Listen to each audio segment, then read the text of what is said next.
Good afternoon, everyone, and welcome to the first edition of the Dear Helen Show. This is Helen Benson, and for those of you who don't know Aunt Helen, I'm going to have her tell a little bit about herself and her background, and then we've got lots of questions that were emailed in this week. We'll pick two or three to answer, and then we'll get those uploaded on YouTube so the whole world can hear Helen's advice. Helen, tell the audience a little bit about yourself and your background and who you are. Well, I'm 102 years old. That's the thing that everybody wonders about. And how did you get there? And I don't know because I just get up every morning and I'm 102 and pretty soon I'll be 103. And I'm very healthy and I have a very good positive attitude which maybe helped get here. But I was a bookkeeper and I've been retired longer than I worked. And I'm hoping that the insurance company isn't listening. um, I didn't marry, and everybody wonders why I didn't. Well, I never found anybody that could make my life better than it was. And I did everything that I wanted to do, and I have no regrets at all. And And when if I there's was any advice I would give anybody, it's to do the things you want to do because the time goes by and you're going to regret it if you don't.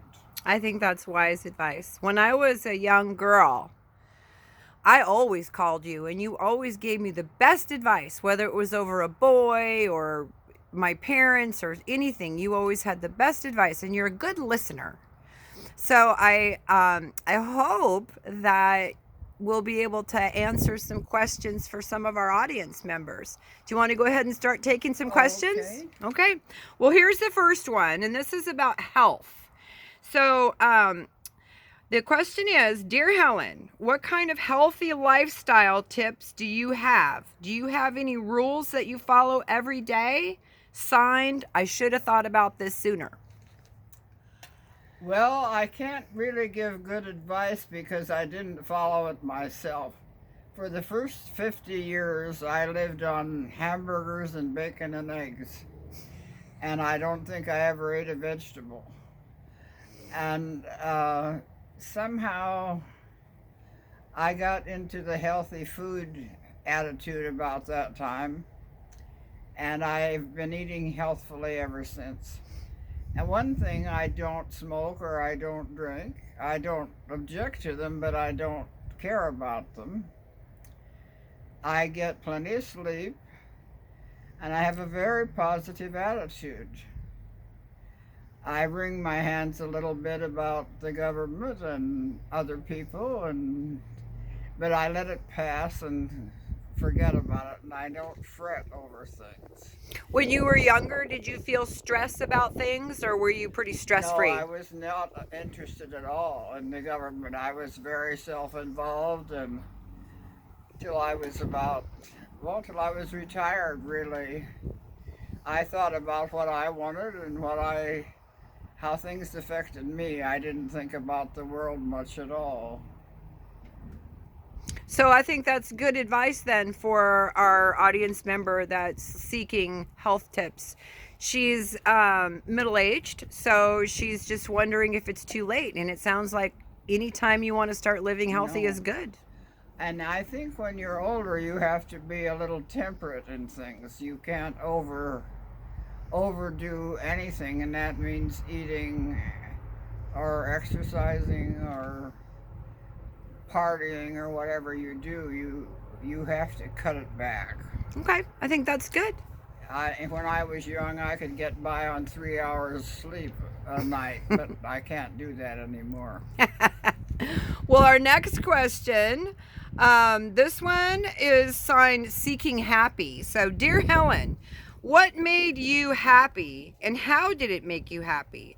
102 years of existence is impressive.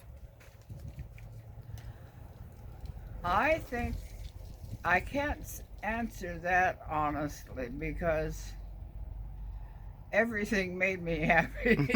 Good. I was in love, and that was ecstatic. I was extremely happy.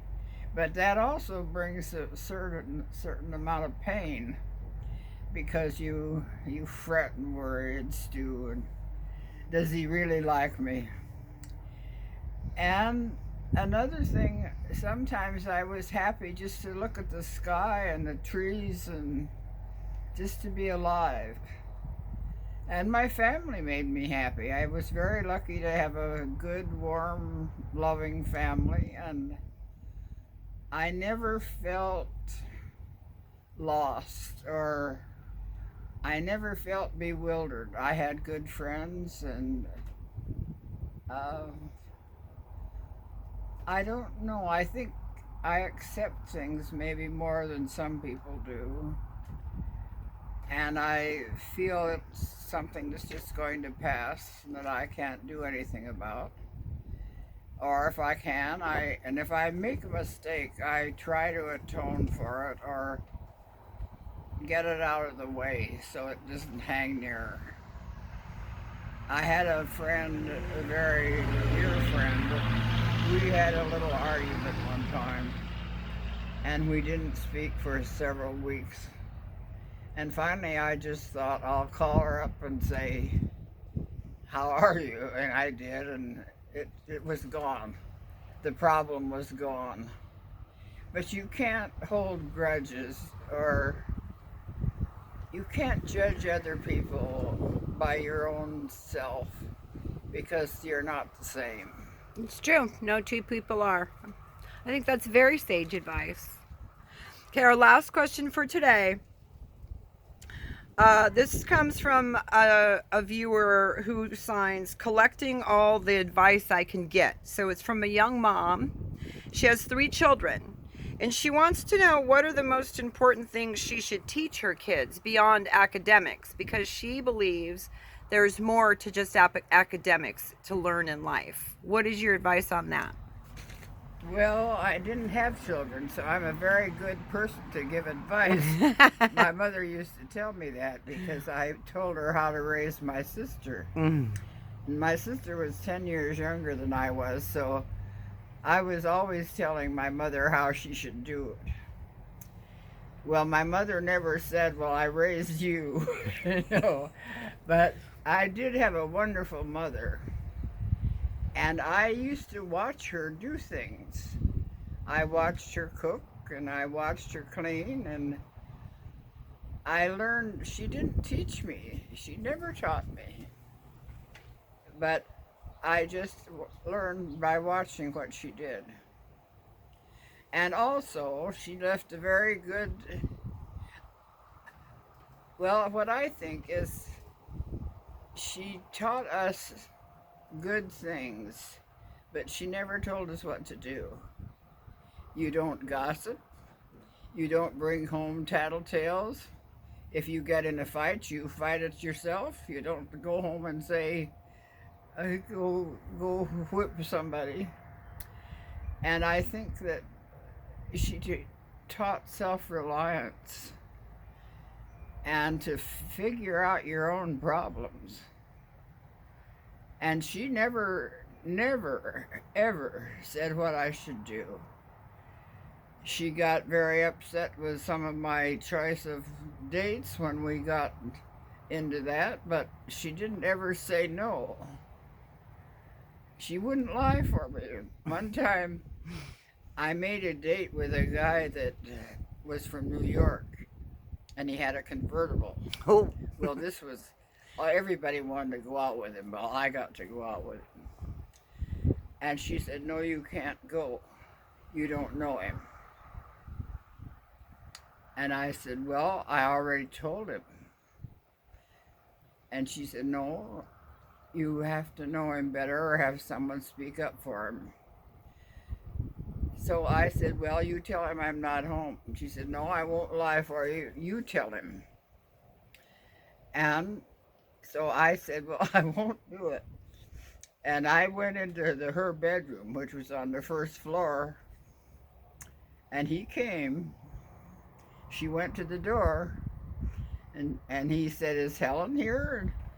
And she said, I think so." And she said, "Helen." And I jumped out the window and ran, ran So away. she didn't have to lie. You weren't Yeah. home. And so he drove away, and He never saw him I again. never saw him again. Do you know how old you were then? Oh, probably 16. Oh my. Well, I think that that is good advice for this young mom. If she has 3 kids, then they learn by example, her example, and teach them to make good decisions on their own and to live with their consequences, I think is what you were saying. That's right. And when we lived in this city, I went to the movies twice a week. And she never, ever monitored the movies. And and you saw pretty grim things in those days because they weren't watched so much as they are now. And I learned a lot, but I didn't know what I was learning because I didn't know anything about anything. And it was just interesting to me.